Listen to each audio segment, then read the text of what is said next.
Hello guys, good day po sa inyo. Ngayon po ang ating pong tatalakayin sa usapang Biblia ay patungkol naman sa marites o mga chismis o chismosa o chismisa. No, ngayon, pag-usapan po natin yan. Ibis po natin sa Biblia. Babasa po tayo ng talata sa Kawikaan, Kapitulo 26, versikulo 20. Sapagkat sa kakulangan ng gatong ay namamatay ang apoy. At kung saan walang mapaghatid dumapit, ay tumitigil ang pagkakaalit. Ibig sabihin po, kung saan walang chismis, ay napipigilan po yung pagkakaalit. Sa madaling salita, yung chismis talaga ay humihila po sa pagkakaalit. Kaya po yung chismis, yun ang dahilan. Kaya po yung minsan yung magkapatid or magkaibigan ay magkaaway na. Dahil po doon sa chismis. Na ang tawag po ng Biblia dyan, mapaghatid dumapit. Kung saan walang mapaghatid dumapit, ay tumitigil ang pagkakaalit. Kung saan walang chismis, walang marites, walang mag-aaway. Yan po ang sabi ng Biblia.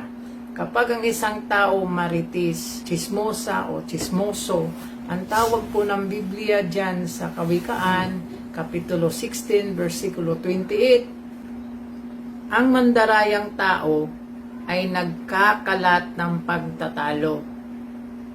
At ang mapaghatid dumapit ay naghihiwalay ng magkakaibigang matalik. Ang sabi ng Biblia, ang magdarayang tao ay nagkakalat ng pagtatalo. At ang marites o chismosa at ang chismosa o chismoso ay naghihiwalay ng magkakaibigang matalik. Na sa Biblia, mapaghatid dumapit ay naghiwalay ng magkakaibigang matalik. Ganyan po ang kapangyarihan ng isang chismosa o chismoso. Delikado po yan, dangerous po yan. Na pag once may isa kang may kapatid ka or may kaibigan kang chismoso o chismosa, dangerous po yan. Yan ay tinatawag ng Biblia na naghihiwalay ng magkakaibigang matalik. Kahit gaano kayo katagal na magkaibigan, very close kayo, pero yung palang kaibigan mo, chismoso, chismosa, yan ay dahilan na magkakahiwalay kayong magkakaibigan na matalik. Close friends man kayo, pero chinichismis ka, mawawalan yung pagkakaibigan. Kaya iwasan po ninyo, o iwasan po natin, ang maging isang marites o chismoso o chismosa. Kasi po, masama po yan sa Biblia. Ang sabi nga sa Biblia, sa Kawikaan 20, versikulo 19, ang yumayaong mapaghatid dumapit ay naghahayag ng mga lihim. Yung palang chismoso or mga marites, mga chismosa, mga chismoso, ang trabaho pala nila, yung pong, siyempre, magkaibigang matalik kayo, sa isip mo, close friend mo siya, lahat ng problema mo, sinasabi mo siya yung close friend, or kaibigan, kapatid, something like that. Pero, di mo akalain na siya pala ay chismoso o marites. Ngayon, sabi ng Biblia, Kawikaan 20:19, ang yumayaong mapaghatid dumapit ay naghahayag ng mga lihim. So, meron kang mga lihim na private sana, pero yung mga pinahayag mo ng lihim sa yung kaibigan, chismoso pala yun, marites. So, ngayon, chinisismis ka niya. Yung nalaman mo na sinichismis ka pala ng kaibigan mo, na kaibigan mong matalik, yung sinasabi sa Kawikaan 16:28, yun ay naghiwalay ng magkaibigang matalik. Tama ang Biblia, no? The Bible is a true. Totoo ang Biblia. Reality. Sinasabi ng Biblia, nakikita din sa reality. No? Yung palang mga marites o chismoso, naghahayag pala yan ng mga secret yung mga sikreto niyo, ng lihim niyo na sana na private sana yon, na kayo-kayo lang, pero chinisismis ka sa iba. Kaya yung nalaman mo, nawalan yung pagkakaibigan nyo. Tamang sinasabi sa Kawikaan 16:28 na mapaghatid dumapit ay siya ang humihila sa pagkakaalit nyo na magkaibigan. Diba? Nabasa natin kanina. So, ang karugtong dito, kaya't huwag kang makisalamuha sa kanya na nagbubukang maluwang ng kanyang mga labi. Ay ibig pala sabihin, pag once meron kang kasama sa trabaho, or halimbawa sa trabaho, meron kang kasama o naging kaibigan mo, huwag kang makisalamuha sa kanya. Ibig sabihin, huwag kang makipagkaibigan o huwag kang makisama sa kanya, makisalamuha. No? Kasi, hindi mo siya mapagkatiwalaan. Kasi marites nga siya. No? Masama kasi yan sa Biblia. Yan po ang sabi ng Biblia.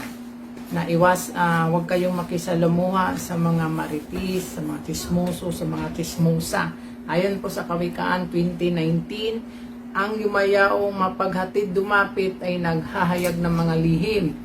Kaya't huwag kang makisalamuha sa kanya na nagbubukang maluwang ng kanyang mga labi. No? Daldal ng daldal yan. No? Close friends kayo, pero chismosa yan. Kaya kanya i-chismis, guys. Close friends kayo. Kaya yung chismis, yung marites, masama yan. No? Masamang tao din yan. May hintulad mo na masamang tao. Kasi huwag ka nga makisalamuha sa kanya. No? Sa mga taong mapaghatid dumapit. Naghahayag ng lihim yan. Hindi mo yan makipagkatiwalaan. No? Yan po ang sabi ng Biblia.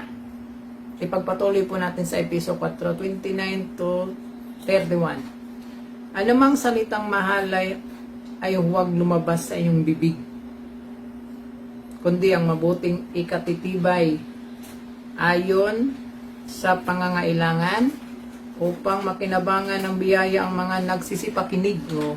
Yun. At huwag ninyong pighatiin ang Espiritu Santo ng Diyos. Yan yung palang Espiritu Santo ng Diyos. Mapighati pala yan sa pamagitan ng salitang mahalay. Alin yun?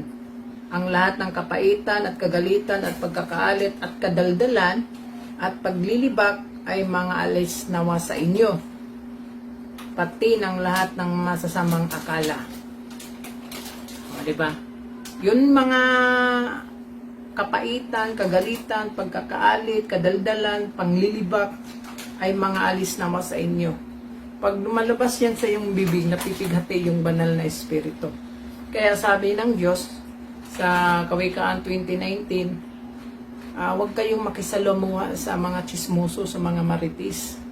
Mahalin tulad po yan sa mahalay na salita.